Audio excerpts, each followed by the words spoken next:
বিহারের নির্বাচন আর তিনি নেই, তাও কি হয়?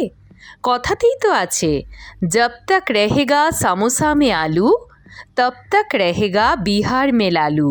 হ্যাঁ, লালু প্রসাদ যাদব। ভারতীয় রাজনীতিতে এমন বর্ণময় চরিত্র বোধহয় আর দ্বিতীয় আসেনি। বিহারের বর্তমান বিধানসভা ভোটেও ভীষণভাবে প্রাসঙ্গিক তিনি। মহাগঠবন্ধনের অন্যতম নেতা বললে কম বলা হয়। তিনি মাস্টার মাইন্ড, খিলাড়িও কা খিলাড়ি। দিব্যা গৌতমের সমর্থনে এক র্যালিতে অংশ নিয়েছিলেন লালু।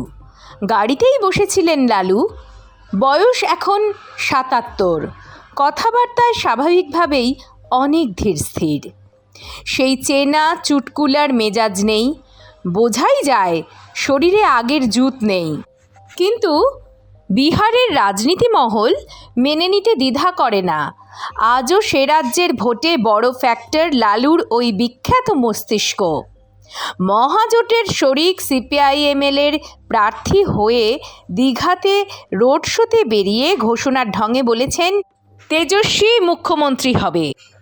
তেজস্বী যাদব লালুরই ছোট ছেলে। তিনি মুখ্যমন্ত্রী হলে যাদব পরিবারের এক নতুন রেকর্ড তৈরি হবে। বাবা, মা, ছেলে একই পরিবারের ৩ জন মুখ্যমন্ত্রী। এমন অন্যান্য রেকর্ড কিন্তু ভারতীয় রাজনীতিতে প্রায় বিরল। একসময় কুইজ শোতে একটা মজার প্রশ্ন করা হতো, ভারতের কোন 2 জন মুখ্যমন্ত্রীর জন্মদিন একই দিনে? জবাবটা হলো লালু প্রসাদ যাদব ও রাবড়ি দেবী। 1997 সালে পশুখাদ্য কেলেঙ্কারিতে গ্রেপ্তারের পর 1997 সালে তার স্ত্রী রাবড়ি দেবীকে মুখ্যমন্ত্রী করেছিলেন লালু। রাজনৈতিক কারণে সে সময় তিনি দলের ওপর নিয়ন্ত্রণ হারাতে চাননি। লালু ভেবেছিলেন যে পরিবারের বাইরের কেউ মুখ্যমন্ত্রী হলে তিনি আর দলের নিয়ন্ত্রণ রাখতে পারবেন না।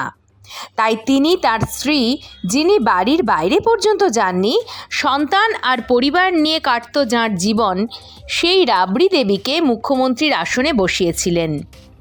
রাবড়িই ছিলেন বিহারের প্রথম মহিলা মুখ্যমন্ত্রী। এদিক থেকে দেখলে লালু কিন্তু খুলেছিলেন ভারতীয় রাজনীতিতে এক নতুন পথ, যা এক কথায় অভিনবও বটে। কেন বলা হচ্ছে নতুন পথের কথা? কারণ আজকের রাজনীতিতে স্বামীর পরিবর্তে স্ত্রীর ক্ষমতার আসনে বসে পড়া জলভাত। বড় পর্যায়ে তো বটেই, স্থানীয় রাজনীতিতে এই ঘটনা অনেক বেশি দেখা যায়।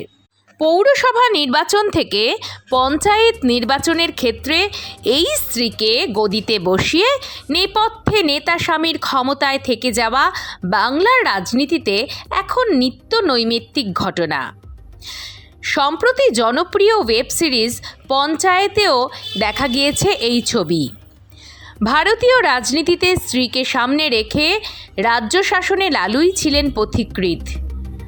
বলা হয়, লালু যে সময় মুখ্যমন্ত্রী হওয়ার কথা জানান রাবড়ি দেবীকে, তখন তিনি বাড়িতে গরুদের পরিচর্যা করছিলেন। সত্যি বলতে রাবড়ি দেবীর রাজনীতি সম্পর্কে ন্যূনতম জ্ঞানটুকুও ছিল না। তবু নিজের ক্ষমতা ধরে রাখতে রাবড়িকে বিহারের মুখ্যমন্ত্রীর গদিতে বসিয়ে ফাটকা খেলেছিলেন লালু।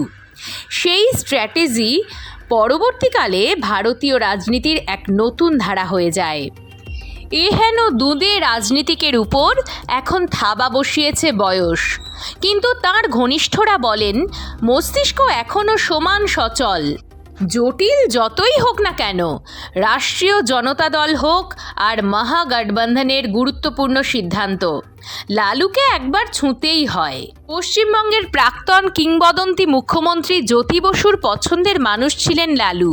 বিহারের দলিতদের জন্য লড়াই লালুর অস্ত্র। যেভাবে বামফ্রন্ট লড়েছিল খেটে খাওয়া মানুষদের জন্য, প্রান্তিক জনগোষ্ঠীর জন্য লড়াইয়ে লালুর সঙ্গে মিলে যায় লালুর সংগ্রাম। সেই সঙ্গে আডবাণীর রথ আটকে শোরগোল ফেলে দিয়েছিলেন লালু।